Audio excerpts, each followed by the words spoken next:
নমস্কাৰ আপোনালোক সকলোকে পুনৰবাৰ ঠিকে মাইণ্ডৰ অন্য এটা ৰাতিপুৱাৰ ধামাকাদাৰ খবৰলৈ স্বাগতম জনাইছো। অন্য দিনাৰ দৰে আজিও আপোনালোকৰ বাবে দিনটোৰ কেইবাটাও গুৰুত্বপূৰ্ণ খবৰ লৈ আহিছো। ভিডিঅ'টো প্ৰথমৰ পৰা শেষলৈকে চাই থাকিব। যোৱাকালি আছিলে আপোনাৰ সেই 17 তাৰিখ আৰু 17 তাৰিখ যোৱাকালি আছিলে ভাৰতৰ প্ৰধানমন্ত্ৰী নৰেন্দ্ৰ মোদী ডাঙৰীয়াৰ জন্মদিন। তো আপোনালোকে বাৰু শুভেচ্ছা জনালেনে প্ৰধানমন্ত্ৰী ডাঙৰীয়াক কমেণ্ট ছেকশ্যনত জনাব। বহু লোকক দেখিছোঁ যোৱাকালি হোৱাটছআপৰ ষ্টেটাছত প্ৰধানমন্ত্ৰী ডাঙৰীয়াক জন্মদিনৰ শুভেচ্ছা জনাইছে। তো তেওঁলোকক ক'ব বিচাৰোঁ তেওঁলোকে হোৱাটছআপৰ ষ্টেটাছত জন্মদিনৰ শুভেচ্ছা জনালে সেই ষ্টেটাছটো জানো প্ৰধানমন্ত্ৰী ডাঙৰীয়াই দেখা পাব। তো এনেকুৱা বহু মানুহে কৰা দেখোঁ, বহুতৰ ডাঙৰ ডাঙৰ চেলিব্ৰিটিবিলাকৰ জন্মদিনত হোৱাটছআপৰ ষ্টেটাছত লগায়। তো হোৱাটছআপৰ ষ্টেটাছ লগোৱাতকৈ আপোনালোকে পৰাপক্ষত ইনষ্টাগ্ৰাম বা ফেচবুকত তেখেতলোকক টেগ কৰি আপোনালোকে শুভেচ্ছাটো জনাব। এটলিষ্ট তেওঁলোকে চোৱাৰ এটা চান্স থাকে, কেনেবাকৈ তেওঁলোকৰ তাতে মানে গৈ দেখিবগৈও পাৰে। কিন্তু আপোনালোকে হোৱাটছআপত ষ্টেটাছ লগালে ক'ত আৰু দেখিব, হয়নে নহয় বাৰু যি কি নহওক, কথাটো হৈ গ'ল যোৱাকালি আছিলে ভাৰতৰ প্ৰধানমন্ত্ৰী নৰেন্দ্ৰ মোদী ডাঙৰীয়া দেৱৰ জন্মদিন। আৰু যোৱাকালি তেখেতৰ জন্মদিনৰ দিনাখনেই তেখেতে পোৱা প্ৰায় 1300টা গিফ্টৰ নিলামী হৈছে। মানে তেখেতে এই যে অনুৰাগীবিলাকৰ পৰা লাভ কৰে উপহাৰবিলাক, কোনোবাই তেখেতক পেইণ্টিং এখন দিলে, কোনোবাই এখন গামোচা দিলে, মানে গামোচা নহয় আৰু লাইক তেনেকুৱা যিবিলাক নেকি গিফ্ট প্ৰদান কৰে। তো সেই গিফ্টবিলাক যোৱাকালি নিলাম কৰা হৈছিলে। প্ৰায় 1300টা আইটেমৰ নিলাম কৰিছিলে প্ৰধানমন্ত্ৰী ডাঙৰীয়া দেৱক দিয়া তেখেতৰ অনুৰাগীসকলে। মানে তেখেতৰ অনুৰাগীসকলে সেই বস্তুবিলাক দিলে আৰু তেখেতে গৈ নিলাম কৰি দিলে। আমাৰ অসমত আগন্তুক আহি আছে 2026ত বিধানসভা নিৰ্বাচন। 26ৰ বিধানসভা নিৰ্বাচনৰ পূৰ্বে নিৰ্বাচন আয়োগে লৈছে এটা গুৰুত্বপূৰ্ণ সিদ্ধান্ত। এইবাৰৰে পৰা EVM মেচিনসমূহত দলৰ প্ৰতীক চিহ্নৰ পৰিৱৰ্তে এতিয়াৰে পৰা প্ৰাৰ্থীসকলৰ চিত্ৰসমূহ ৰঙিনত লগাই থোৱা থাকিব বুলি জনাইছে। আগতে EVM মেচিনত যেতিয়া নেকি আপোনালোকে ভোট দিবলৈ যায় তেতিয়া আপোনালোকে বিজেপিৰ ফুলপাহত দেখা পায়, আপোনালোকে কংগ্ৰেছৰ হাতখন দেখা পায়, ৰাইজৰ দলৰে আপোনালোকে সেই তেওঁলোকৰ যিটো প্ৰতীক চিহ্ন সেই প্ৰতীক চিহ্নটো দেখা পায়, বা AJPৰ তেওঁলোকৰ প্ৰতীক চিহ্নটো দেখা পায়, AGPৰ তেওঁলোকৰ প্ৰতীক চিহ্নটো দেখা পায়, আৰু সেই অনুযায়ী আপোনালোকে ভোট দিব লাগে। কিন্তু এইবাৰৰে পৰা EVM মেচিনত প্ৰাৰ্থীজনৰ ফটো তাতে সংলগ্ন থাকিব, তাকো কালাৰ জেৰক্সত, মানে কালাৰত তেখেতৰ ফটোকপি সংলগ্ন থাকিব আৰু তেখেতৰ ফটোকপি চায়ে এইবাৰ ভোট দিব। মানে পাৰ্টিক চাই নহয়, প্ৰাৰ্থীক চাইহে এইবাৰ ভোট দিব। আৰু সেয়া EVM মেচিনত এইবাৰৰ পৰা পাৰ্টিৰ চিহ্নৰ পৰিৱৰ্তে প্ৰাৰ্থীৰ চিহ্ন বা প্ৰাৰ্থীৰ ফটো সংলগ্ন থাকিব। মোৰ মতে ভাল কাম কৰিছে। এইবাৰহে যদি প্ৰাৰ্থীক চাই ভোট দিয়ে, পাৰ্টিক চাই নহয়। আপোনালোকে বাৰু জানেনে গণতন্ত্ৰৰ চতুৰ্থ স্তম্ভ কি? নিশ্চয় আপোনালোকে জানে চাগে, কমেণ্ট কৰি জনাব গণতন্ত্ৰৰ চতুৰ্থ স্তম্ভ কি। আমি সকলোৱে জানো গণতন্ত্ৰৰ চতুৰ্থ স্তম্ভ হৈছে সংবাদ মাধ্যম। তো সংবাদ মাধ্যম মুক্ত আৰু স্বচ্ছ। তেওঁলোকে কোনো এটা বিষয়ৰ ওপৰত সম্পূৰ্ণ তথ্য সহকাৰে বাতৰি প্ৰচাৰ কৰিব পাৰে। যিকোনো বিষয়ত, প্ৰধানমন্ত্ৰীৰ ওপৰতেই হওক বা মুখ্যমন্ত্ৰীৰ ওপৰতেই হওক, ডাঙৰ বিজনেছমেনেই হওক বা যাৰ ওপৰতেই তেওঁলোকৰ বাতৰি প্ৰকাশ কৰিবৰ কাৰণে ইচ্ছা থাকে তেওঁলোকে তাৰ ওপৰতেই বাতৰি প্ৰকাশ কৰিব পাৰে। কিন্তু বৰ্তমান সময়ত আমি দেখিবলৈ পাইছোঁ সংবাদ মাধ্যম বা সংবাদ গোষ্ঠী তেওঁলোকৰ স্বচ্ছ আৰু নিকাভাৱে তেওঁলোকে বাতৰি প্ৰচাৰ কৰিব নোৱাৰা হৈছে পলিটিকেল প্ৰেছাৰৰ বাবে। মন্ত্ৰী হিমন্ত বিশ্ব শৰ্মাদেৱেতো অপেনলি কৈ থাকে যে তেওঁলোকে যদি চৰকাৰৰ সপক্ষে কাম কৰে, ভিডিঅ' আপলোড কৰে, নিউজ প্ৰচাৰ কৰে, ৰাইজে তেওঁলোকক ভাল পাব, TRP তেওঁলোকে পাব আৰু তেতিয়াহে তেওঁলোকে এডভাৰটাইজমেণ্ট পাব। মুখ্যমন্ত্ৰী ডাঙৰীয়াইটো অপেনলি কৈ থাকে। তো এইটো এনেকুৱা কথা নহয় যে চৰকাৰে প্ৰত্যেকটো কামেই যে ভাল কৰিব তেনেকুৱাটো কথা নহয়। গতিকে চৰকাৰৰ এগেইনষ্টতো বাতৰি প্ৰচাৰ কৰিব লাগিব, তেতিয়াহে তেওঁলোকৰ চকু খোল খাব যে হয় আমি এই কামটো বেয়া কৰিছোঁ, গতিকে এই কামটোৰ পৰিৱৰ্তে আমি ভাল কাম কৰিব লাগিব। গতিকে চবেই যদি কেৱল ভাল কৰিছে কৈ থাকে তেনেহ'লে চৰকাৰেতো আৰু ভাল কৰিছে নে বেয়া কৰিছে সেইটো নাচায় ন, মুঠতে কাম কৰি যাবলৈ যাব, বেলেগৰ দৰকাৰ হ'লে যিয়েই নহওক। তো বাৰু সেইখিনি বাদ দিছোঁ। তো মই যিটো ক'ব বিচাৰিছোঁ সেইটো হৈছে কি যে আমাৰ ভাৰতবৰ্ষত বৰ্তমান সময়ত গণতন্ত্ৰৰ চতুৰ্থ স্তম্ভ কিন্তু স্বচ্ছ আৰু নিকা নহয়।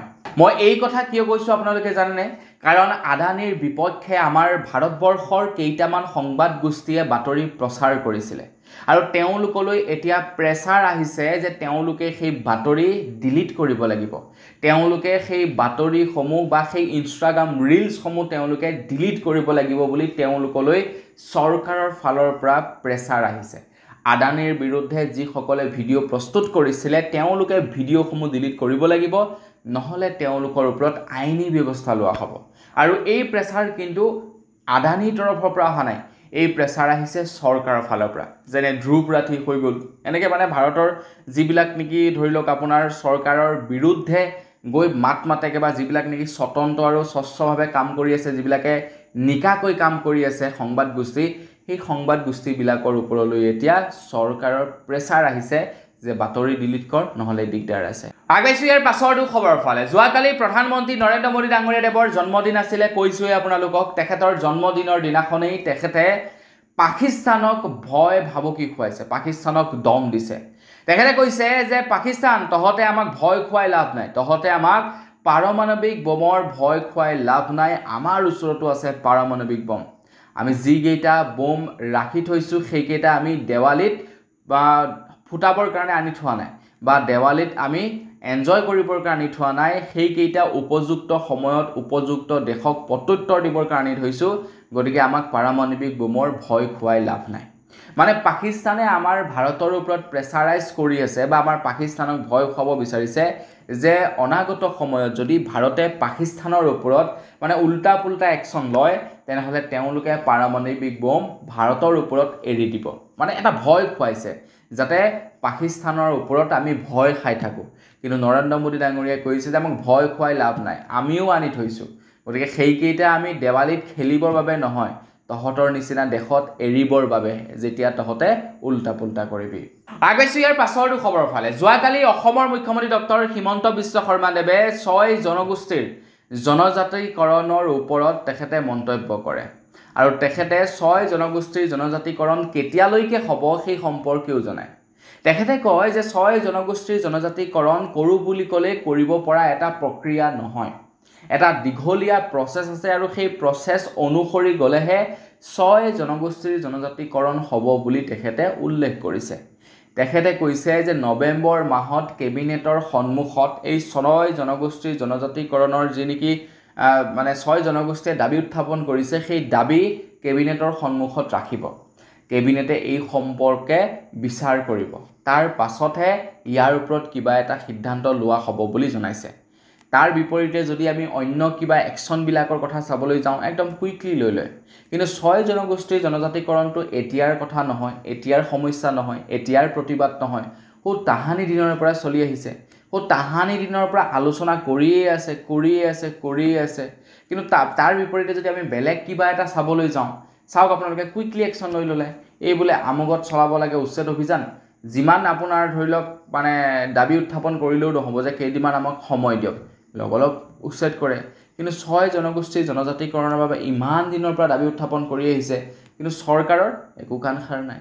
অসমীয়াত এষাৰ কথা আছে যে চেষ্টাৰ অসাধ্য একো নাই, সাহসেই বোলে লক্ষী। আৰু এষাৰ কথা আছে যে যোনে লাগি থাকিলে বোলে মাগি নাখায়। আজিকালি আপোনালোকে যদি খোজনীয়াবিলাক দেখে, কিন্তু আজিৰ পৰা 10 বছৰ পূৰ্বে প্ৰত্যেক দিনাই আমি এটা নহয় এটা খোজনীয়া দেখিবলৈ পাওঁ। আজিকালিও আছে, টাউনত আছে, কিন্তু খুব কম, খোজনীয়াৰ সংখ্যা খুব কম। কিয় বাৰু জানেনে? কাৰণ আজিকালি মানুহবিলাক কৰ্মমুখী হৈছে, যাৰ ফলত নেকি মানুহবিলাকে খুজি মাগি খাবলৈ বাদ দিছে। আৰু মানুহবিলাকেও গম পাইছে যে আমি দিনটোত যদি 100 টকা খুজি মাগি উপাৰ্জন কৰোঁ, সেই 100 টকাই আমাৰ পেটটো পোহপাল কৰি দিব আমি নোৱাৰোঁ। তো সেইবাবে আমি আমাৰ ওচৰত যিবিলাক পৰ্যাপ্ত সুবিধা আছে, সেই সুবিধাবিলাকক ব্যৱহাৰ কৰি পইচা উপাৰ্জন কৰোঁ। 2 টকা বেছিকৈ উপাৰ্জন কৰিম, ল'ৰা ছোৱালীক ভাল শিক্ষা দিম, ভাল খুৱাম, কালিলৈ সিহঁতে ভাল মানুহ হ'ব আৰু আমাক সিহঁতে বহুৱাই খুৱাব। আজিকালি মানুহৰ সেইটো এটা মানে নৰ্মেল থিংকিং, আৰু এই থিংকিঙেই হোৱাৰ দৰকাৰ আছে আজিকালিৰ মানুহবিলাকৰ। তো বন্ধু বান্ধৱীসকল, মই ক'বলৈ গৈছোঁ যে চেষ্টাৰ অসাধ্য একো নাই, বা লাগি থাকিলে মাগি নাখায়, বা সাহসেই লক্ষী। ঠিক তেনেকুৱা ধৰণৰ এটা ঘটনা বা ঠিক তেনেকুৱা ধৰণৰ এটা কথা সম্পূৰ্ণৰূপে ফলপ্ৰসূ হৈছে এজন জমেট' ফুড ডেলিভাৰী যুৱকৰ সৈতে, যুৱকজন শাৰীৰিকভাৱে অক্ষম, খোজ কাঢ়িব নোৱাৰে, আনকি তেখেতৰ ভৰিৰ অৱস্থাও বৰ ভাল নহয়। তাৰ পাছতো তেখেতে ট্ৰলিত খাদ্য ডেলিভাৰী কৰি দৈনিক পইচা উপাৰ্জন কৰি আছে। গতিকে এনেকুৱাহে ল'ৰা হ'ব লাগে, এনেকুৱাহে মানুহ হ'ব লাগে। মুঠৰ ওপৰত মোৰ ওচৰত যিকেইটা বস্তু আছে সেই বস্তুকেইটা মই ব্যৱহাৰ কৰোঁ, সৎ ব্যৱহাৰ কৰোঁ। হাতখন আছে, হয়নে নহয়? গতিকে মই আনতকৈ কোনো গুণে কম নহয়। মোৰ ওচৰত যি আছে সেয়াই মোৰ কাৰণে পৰ্যাপ্ত, আৰু সেই বস্তুকেইটাৰে মই মানে ঢেৰ কিবা কিবি কৰি দিব পাৰোঁ। ঠিক তেনেকুৱাই হৈছে এই যুৱকজনৰ লগত।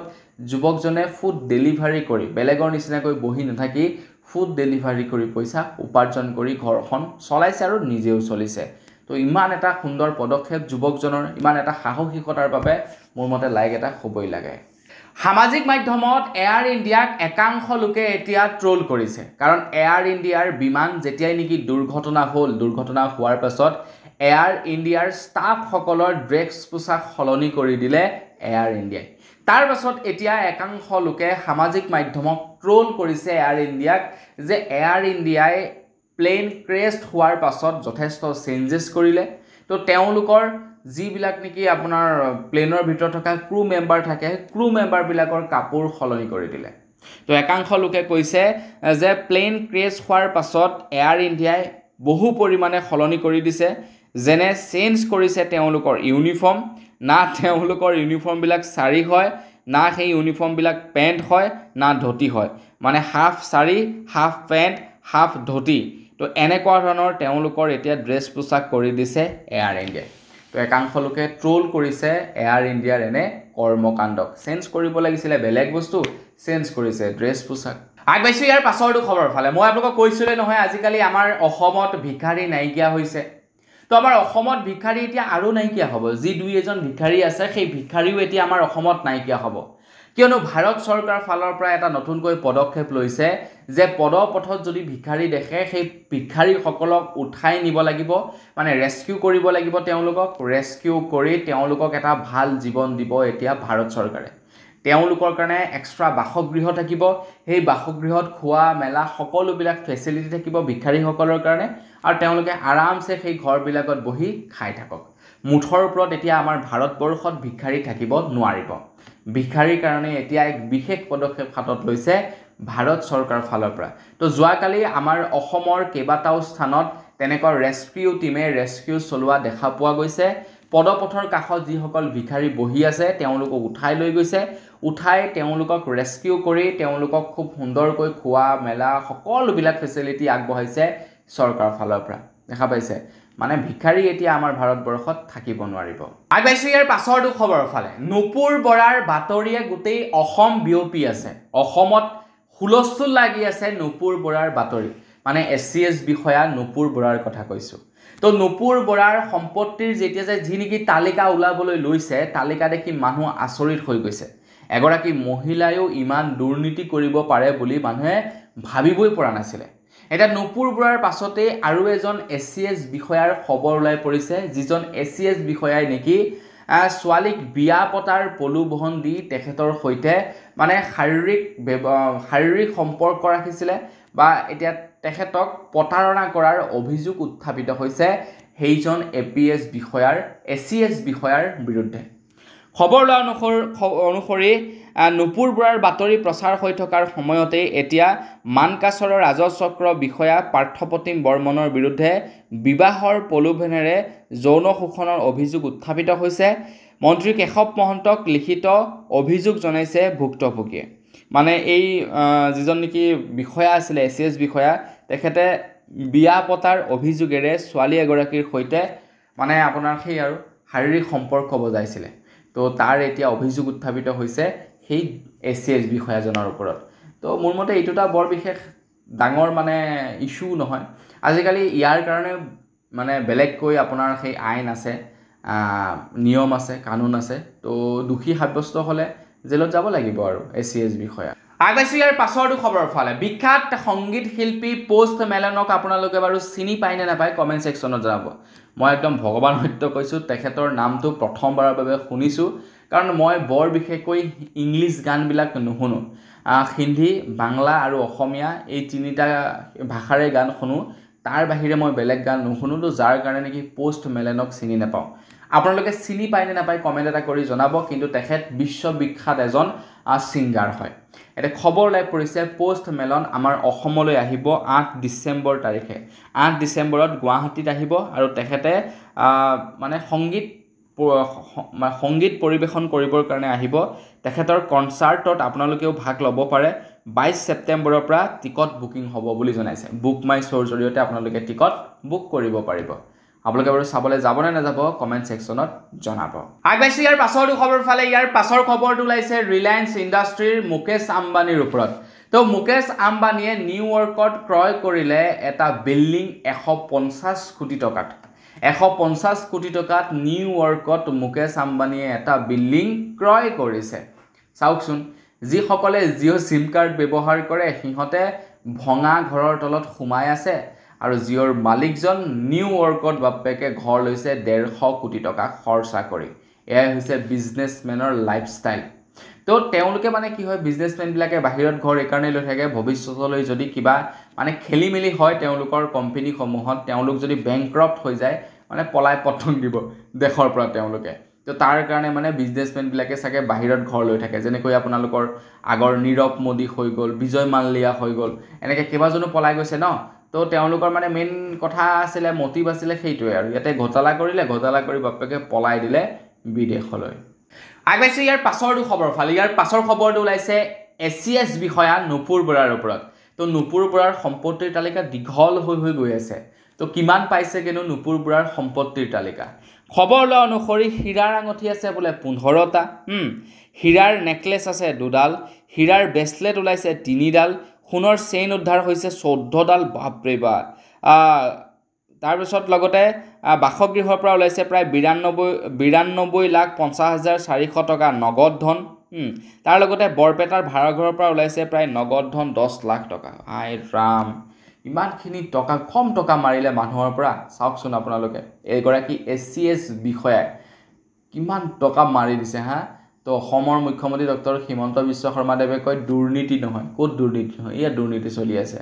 মুঠৰ ওপৰত ব্ৰাছডাল সোণৰেই বনাওক বা সেয়া কাঠেৰেই বনাওক বা প্লাষ্টিকৰে বনাওক ব্ৰাছ মানে দাঁত চাফা কৰা সেই যে জাবৰ কেইডাল সেইডাল প্লাষ্টিকৰে থাকিব ঠিক তেনেকুৱা কথা চৰকাৰহে সলনি হৈছে মানুহখিনিতো একেই আছে তো তেওঁলোকৰ অভ্যাস কেতিয়াও নেৰিব ভাই আগবাইছে ইয়াৰ পাছৰটো খবৰ ফালে ইয়াৰ পাছৰ খবৰটো ওলাইছে গুৱাহাটী মেডিকেল কলেজৰ প্ৰাক্তন অধ্যক্ষ ডক্টৰ অভিজিত শৰ্মাৰ ওপৰত তো তেখেতৰ অংগ সকলোবিলাক অংগ ডনেট কৰিছে অংগদান এটা মহান দান বুলি ক'ব পাৰি তো তেখেতৰ শৰীৰৰ প্ৰত্যেকটো অংগ ডনেট কৰিছে মানে এতিয়াই ডনেট কৰি নিদিয়ে আৰু তেখেতৰ মৃত্যুৰ পাছত তেখেতৰ অংগসমূহ যিসকল লোকৰ শৰীৰত অংগ নাথাকিব তেখেতলোকৰ শৰীৰত সেই অংগসমূহ আপোনাৰ ট্ৰান্সপ্লেণ্ট কৰা হ'ব তো তেখেতৰ শৰীৰৰ প্ৰত্যেকটো অংগই এতিয়া ডনেট কৰি থৈ গৈছে মানে উইল কৰি থৈ গৈছে তেখেতৰ মৃত্যুৰ পাছত তেখেতৰ অংগসমূহ তো সেনেকুৱা ধৰণৰ যিবিলাক নেকি সংস্থা আছে সেই সংস্থাবিলাকে নি